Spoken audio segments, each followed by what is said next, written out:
दोस्तों ये जो हमारा खित्ता है ना, जिसमें पाकिस्तान, इंडिया, बांग्लादेश शामिल है, इसकी बहुत पुरानी तारीख है। इंडस वैली सिविलाइजेशन से लेके अंग्रेजों के दौर तक it has seen it all. लेकिन इस तारीख में 235 साल ऐसे हैं जो बहुत मुनफरिद है। और ये 235 साल शुरू होते हैं 1526 ईस्वी से और खत्म होते हैं 1761 में। और ये दौर कहलाता है मुगल एरा, यानी कि मुगलों का दौर। इस दौर में मुगल बादशाहों ने राज किया इस इलाके में।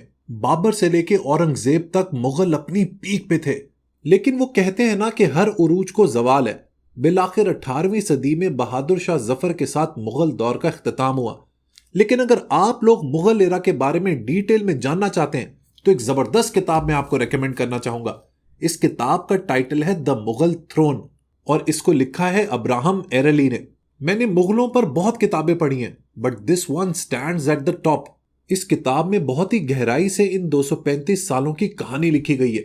इनकी लड़ाई, इनकी आपस में जेलिसी, इनके आपस में ताल्लुकात, इनका आर्ट और आर्किटेक्चर में इंटरेस्ट, ये सब बहुत ही डिटेल में कवर्ड है। मुगल बादशाहों का जौक तो बहुत कमाल का था, लेकिन एक गिला मुझे उनसे जरूर है। जब यूरोप के अंदर ऑक्सफोर्ड और कैम्ब्रिज यूनिवर्सिटियां बन रही थी तो मुगलों को भी यहां पर एजुकेशनल इंस्टीट्यूशंस बनाने चाहिए थे ताकि बर्रे सगीर के लोग इंटेलेक्चुअली ग्रो कर सकते।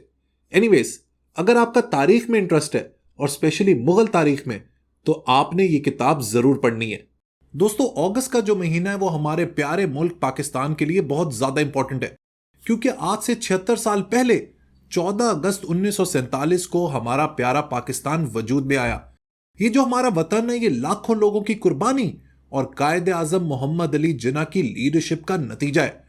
आज हमारे मुल्क के हालात जैसे भी हों, अच्छे हों या बुरे, the fact is that we love our country. लेकिन दोस्तों, सिर्फ जबानी कलामी अपने मुल्क से मोहब्बत का इजहार काफी नहीं है। हमें अपने मुल्क की तारीख का पता होना चाहिए ताकि हम मुस्तकबिल के लिए बेहतरीन फैसले कर सके। वैसे तो पाकिस्तान की तारीख के ऊपर बहुत सी बेहतरीन किताबें लिखी गई हैं, लेकिन आज मैं आपको अपनी पर्सनल फेवरेट किताब से इंट्रोड्यूस करवाऊंगा। और इस किताब का नाम है दोस्तों द इमर्जेंस ऑफ पाकिस्तान और इसको लिखा है चौधरी मोहम्मद अली ने। यह बुक इसलिए इतनी इंटरेस्टिंग और इंपॉर्टेंट है क्योंकि चौधरी मोहम्मद अली खुद इंडिपेंडेंस स्ट्रगल का हिस्सा थे and he work closely with Lord Mountbatten in the partition council. यह किताब एक बेहतरीन जखीरा है अगर आपने बर्रे सगीर की तारीख को समझना है और उन हालात और वाकयात के बारे में जानना है जब पाकिस्तान का कयाम हो रहा था, specially between the years of 1946 and 1948। ये किताब मैंने आज से तकरीबन 12 साल पहले पढ़ी थी, लेकिन आज भी मुझे उसके कुछ चैप्टर्स याद हैं, जैसे कि the partition plan and the birth of Pakistan. Chaudhry Mohammad Ali क्योंकि खुद पार्टीशन का हिस्सा थे, इसीलिए जब आप ये किताब पढ़ते हैं तो आप इस किताब के अंदर महव हो जाते हैं। इसके वाकयात ऐसे लगते हैं कि आप उनको खुद विटनेस करते हैं।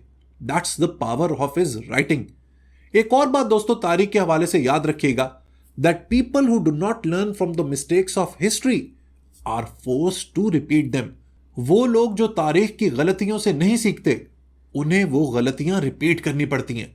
So the emergence of Pakistan is one of the best reads on Pakistan history. आज की जो दूसरी किताब है वो लिखी गई है हमारे great leader, the founder of Pakistan के ऊपर, यानी कि कायदे आजम मोहम्मद अली जिन्ना। और ये किताब लिखी है स्टैनली वुलपर्ट ने and the name of the book is Jinnah of Pakistan. ये किताब जिन्ना साहब के ऊपर लिखी जाने वाली बेहतरीन किताबों में से एक है। स्टैनली वुलपर्ट ने बहुत ही कमाल अंदाज में जिन्ना साहब की लाइफ को कवर किया है। किस तरीके से उन्होंने पाकिस्तान के लिए स्ट्रगल किया, किस तरीके से उन्होंने मुस्लिम लीग को एक पोटेंट पावर बनाया, उनकी शख्सियत में क्या क्या लीडरशिप क्वालिटीज थी और किस तरीके से उन्होंने अपने विजन के जरिए पाकिस्तान के कयाम को पॉसिबल किया। इस किताब की एक बहुत ही मशहूर स्टेटमेंट है जो मैं आप लोगों के साथ जरूर शेयर करना चाहूंगा। It goes like this: few individuals significantly alter the course of history, fewer still modify the map of the world, hardly anyone can be credited with creating a nation state. Mohammad Ali Jinnah did all three. बहुत कम लोग होते हैं जो तारीख का रुख बदलते हैं और इनसे भी कम वो लोग होते हैं जो दुनिया का नक्शा बदलते हैं। और शायद ही कोई ऐसा शख्स होता है जो एक कौमी रियासत का कयाम करता है। मोहम्मद अली जिन्ना ने ये तीनों काम किए। वाह, क्या बात की है स्टैनली वुलपर्ट ने। इस स्टेटमेंट को सुन के मेरे जहन में सिर्फ एक जुमला आ रहा है: मिल्लत का पासबां है मोहम्मद अली जिन्ना। दोस्तों, आप लोग एक बात से तो जरूर मेरे साथ इत्तेफाक करेंगे कि हमारी जिंदगी का सबसे इंपॉर्टेंट, सबसे अहम, सबसे क्रिटिकल वक्त होता है हमारा बचपन, हमारा चाइल्डहुड, यानी कि हमारा बचपन ज्यादातर हमारी जिंदगी को ड्राइव कर रहा होता है। अगर हमारे पेरेंट्स अच्छे थे, हमारे रिलेशनशिप अच्छे थे, हमारे रिश्तेदार अच्छे थे और हमारे उनके साथ ताल्लुकात अच्छे थे, तो हमारा चाइल्डहुड बहुत ही ब्राइट होता है और इवेंचुअली वो हमारी जिंदगी को एक बेहतरीन शक्ल दे देता है। लेकिन कभी कभार बदकिस्मती से कुछ लोगों का बचपन बैलेंस नहीं होता, अब्यूसिव होता है, उसमें बहुत ज्यादा स्ट्रेस होती है, जिसकी वजह से उनकी पूरी जिंदगी के ऊपर उसका बहुत ही गहरा और नेगेटिव असर होता है।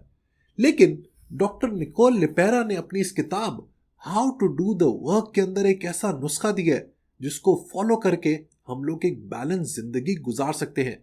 वो लोग जिनका चाइल्डहुड अच्छा नहीं था और उनके अंदर आज भी एक डिप्रेसिव बच्चा जिंदा है, वो इस किताब के जरिए अपने आप को मोटिवेट कर सकते हैं, अपनी जिंदगी को बेहतर कर सकते हैं।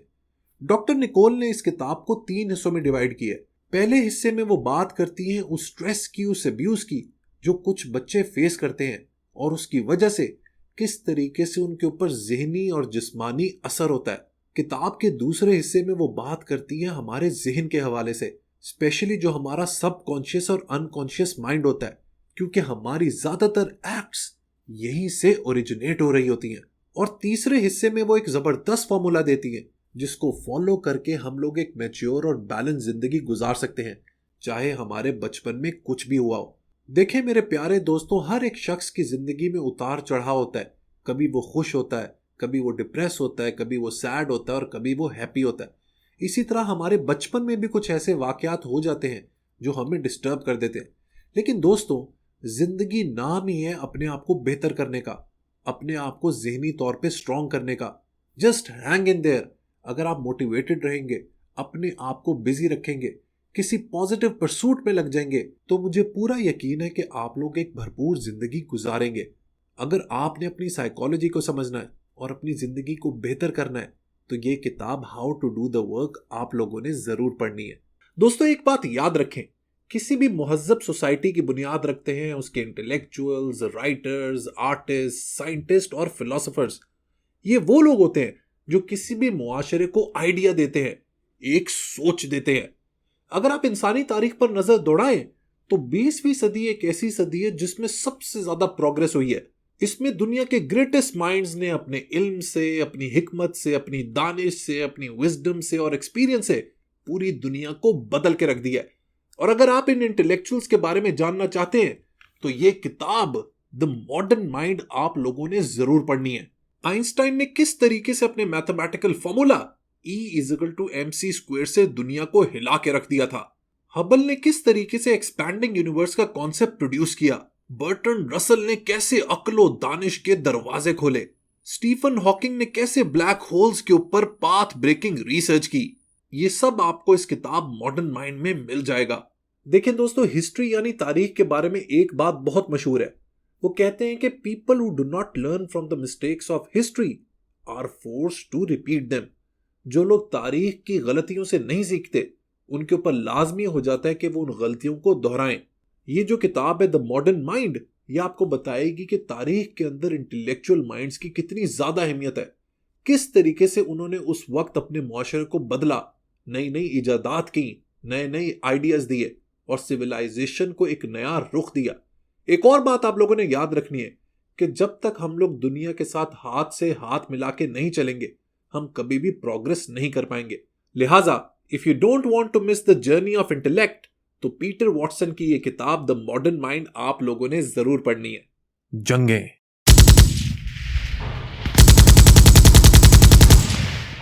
कभी कभी सब कुछ खत्म कर देती हैं। दुश्मनी और नफरत इंसानियत भुला देती है। ऐसा ही कुछ हुआ वर्ल्ड वॉर 1 और वर्ल्ड वॉर 2 में। इन दोनों जंगों के दौरान लाखों करोड़ों लोग मारे गए। एक जगह एलाइज थीं और दूसरी जगह एक्सिस पावर्स। अमेरिका ने जापान पर ऐसा हमला किया जिसकी मिसाल तारीख में नहीं मिलती। लिटिल बॉय और फैट मैन, ये थे नाम उन 2 एटॉमिक बॉम्ब्स के जो अमेरिका ने हिरोशिमा और नागासाकी पर गिराए। लेकिन दूसरी जंग अजीम से कुछ साल पहले चंद पायलट्स ने उस वक्त के हिसाब से एक अनोखा और रेडिकल आइडिया दिया। उन्होंने सोचा कि क्या ही बेहतरीन बात होगी अगर एरियल बॉम्बिंग इतनी एक्यूरेट हो जाए कि ग्राउंड आर्मीज की जरूरत ही ना रहे। याद रखें, back in the day aerial bombing इंतहाई इनएक्यूरेट होती थी, जिससे बहुत कोलैटरल डैमेज होता था। इन पायलट्स का मकसद, इनका ख्वाब सिर्फ एक था कि कम से कम जानी नुकसान हो और जल्दी जंग जीती जा सके। इन्हीं मेवरिक्स को कहा गया द बॉम्बर माफिया। ये थे एयरफोर्स शार्प शूटर्स जिनका मकसद था प्रिसीजन बॉम्बिंग। इसी दौरान एक जीनियस दिमाग नॉर्डन ने एक एनालॉग कंप्यूटर बनाया जिसको नॉर्डन बॉम्बसाइट का नाम दिया गया। नॉर्डन बॉम्बसाइट थी तो कमाल की invention, but it never really worked, क्योंकि रियल वॉर कंडीशंस में it prove to be ineffective. World war II के दौरान एक इंटरेस्टिंग कंपटीशन चल रहा है बिटवीन टू जनरल्स। एक का नाम है कर्टिस लीमे और दूसरे का नाम है Hansel Heywood. Hansel Heywood believes in precision bombing ताकि कोलैटरल डैमेज कम से कम हो सके और सिविलियन जाने कम से कम जाएं। दूसरी तरफ general Curtis LeMay was an aggressor. He took charge और उसने टोक्यो के ऊपर बॉम्ब्स की बारिश कर दी।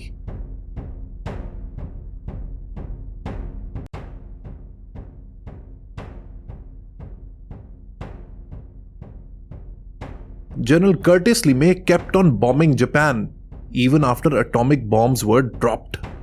एक तरफ था जनरल हैंसल हेवुड जिसका मकसद था कम से कम सिविलियन डेथ्स होना, और दूसरी तरफ था कर्टिस लीमे जिसका मकसद था सिर्फ जंग जीतना, चाहे जितनी भी जाने जाएं। वो कहते हैं ना कि the end justifies the means. At the end of it all लोग जनरल कर्टिस लीमे को ही विक्टोरियस समझते हैं, कामयाब समझते हैं। क्या जंग के दौरान आप मोरालिटी और जीत को बैलेंस कर सकते हैं? अगर इस कश्मकश को आप समझना चाहते हैं तो आपके लिए एक बुक रिकमेंड करूंगा जिसका नाम है बॉम्बर माफिया। ये कहानी इसी किताब से ली गई है। It is a book written by award winning author Malcolm Gladwell. इनकी ऑलमोस्ट सारी किताबें मैं पढ़ चुका हूं, चाहे वो ब्लिंक हो, आउटलायर्स हो या टिपिंग पॉइंट। मैल्कम ग्लैडवेल अपने काउंटर इंट्यूटिव आइडियाज की वजह से बहुत मशहूर हैं। इनकी 10,000 hour theory commands global fame.